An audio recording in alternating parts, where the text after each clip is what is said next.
This is Jarad from the Heel of the Face podcast on Sunday morning, WrestleMania Sunday, following night one of WrestleMania. Thank you for everybody who followed us on Twitter all last night for the updates throughout the whole night. It means a lot to follow us on Twitter and to stay tuned with us all night long. We'll be doing that, obviously, again tonight from AT&T Stadium. Right now, we're outside the Cotton Bowl. I think it'd be kind of interesting, WrestleMania at the Cotton Bowl instead of AT&T Stadium, maybe changing things up.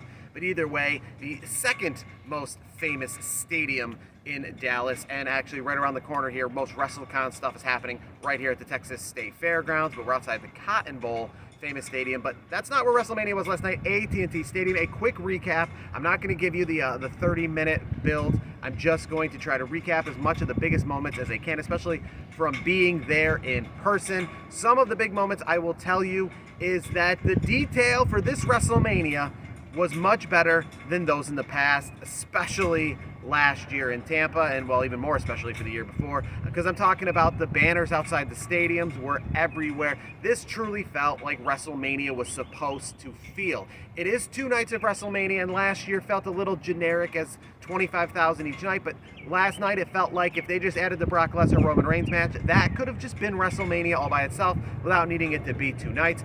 Obviously, Cody Rhodes, you all know, he made his debut, aka return to WWE as Cody Rhodes against Seth Rollins last night. A cool little build before he came out. The place went dark and he didn't come out right away, but it was Cody Rhodes, and I will say that it's not exactly what I predicted, but I didn't say Cody Rhodes wasn't going to be at WrestleMania. We did the video that said Cody Rhodes won't be at WrestleMania as essentially a tribute to those who always get it wrong when it comes to the quote-unquote verified sources. And we even posted that last night on Twitter. There was a verified source who just yesterday said Cody Rhodes backs out of WrestleMania, won't be at WrestleMania 38. Obviously, he was there last night, so the point is, don't trust the sources. Wait to see if it happens. It did happen. Cody Rhodes did come out last night against Seth Rollins. He did get the victory in probably the best match of the night. Charlotte Flair retains her championship with an armbar that you thought Ronda Rousey was going to be the one to use, but it ended up being Charlotte Flair. She retains the belt, and she is still the women's champion. The one belt that did change hands last night, a new Raw women's champion in Bianca Belair beating Becky Lynch. Other than that, Logan Paul, he was the Bad Bunny so far of this year's WrestleMania. A great showing by him, and great for The Miz as well to know that the fans are not really in tuned with Logan Paul's celebrity being involved, so he turns on him at the end.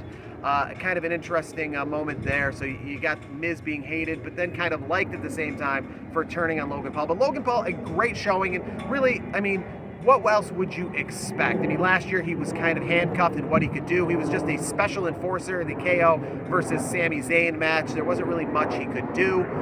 So what we saw from him last year was nothing. It was really a meaningless time at WrestleMania 37. But last night, officially in a match, doing some moves. Much better this time around, the Logan Paul showing.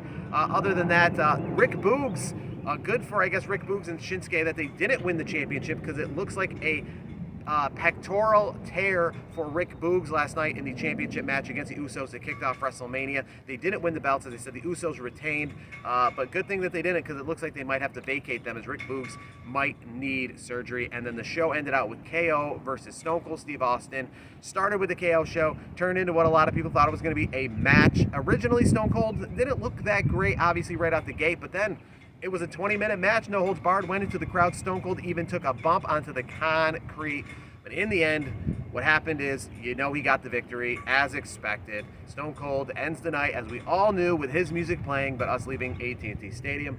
But some takeaways from AT&T Stadium, the Cody Rhodes shirts, they were there and they sold out almost immediately. That's the cool thing about WWE. They had the shirts ready to go. They put them on the rack, similar to if you went to SummerSlam or know anything that happened there. With Becky Lynch, we didn't know she was going to be there, but if you went to the concession stands right after her debut, her shirts were ready to go. So you can say the same with Cody Rhodes last night. Like I said, the banners and the details when it comes to the concession boards, when it comes to the souvenir cups being for sale, WWE was, I mean, 100%. The marketing was there last night. It felt like WrestleMania 38 right down to the details. And for those who don't know AT&T Stadium that well, it is not just the biggest stadium here, in the United States when it comes to football, but it's actually the nicest. It is a stadium that you have to see to believe because of the bars and things that make you feel like you're in a private suite that are open to the public concourse. I'm talking, they were cutting fresh brisket at a cutting board, panini sandwiches, multiple bars, lounges, things that just the public can even hang out at.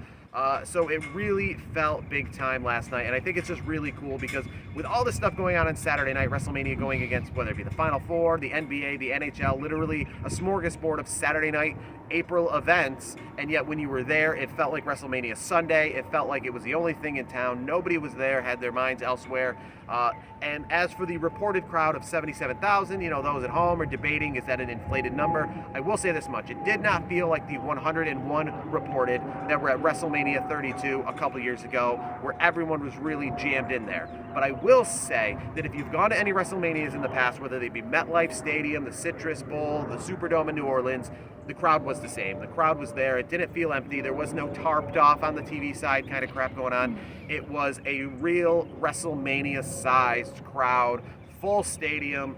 Everywhere was packed. My section was 100% full. Most sections were 100% full. If there was a few seats available, there was a few seats available, but there was no sections unavailable. The seats went right behind the stage. People were sitting right behind the stage. It was a full AT&T Stadium. So while it may not be 77,000 exactly, whether that's paid or that's fictional, the point is the gate for WrestleMania last night and the amount of people that if you went there would have felt like is the same as any WrestleMania that I have gone to, outside, I guess, the other one that was in Dallas that reported 101,000. So kudos. I will say 50,000 or not capacity, that's kind of annoying, and that's what I was kind of expecting, but no, this felt like capacity. If this was a one-night WrestleMania event, I would have said it lived up to the hype and it was feeling like a one-night WrestleMania event, but it's 2 nights, and we have another night to go. And one final confirmation, if you didn't see, WWE did confirm April 1st and 2nd next year, SoFi Stadium, 2 nights, 4th year in a row. Looks like that's probably the norm going forward. But tonight, AT&T Stadium again, same size crowd. The Unification Championship on the line. The New Day versus Sheamus and Ridge Holland, what a lot of people said was cut from last night, is on tonight's card. Can tonight live up to last night? We will find out. The good news is all the vignettes that took up a lot of time on Saturday night to build up matches for Sunday night, we won't have to have those tonight because the matches are tonight. Pat McAfee and Austin Theory, the Unification Championship match, the Raw Men's Tag Team match, and so much more. Stay tuned to Heel to the Face on Twitter, @HeelToTheFace. We'll be posting updates all night and essentially all day from Dallas, Texas, the Texas State Fairgrounds, outside the Cotton Bowl. A different location. I'm the only one out here. Busy WrestleMania weekend, changing things up. And thanks again for watching. And again, make sure to follow us and subscribe to us right here on YouTube and on Twitter @HeelToTheFace.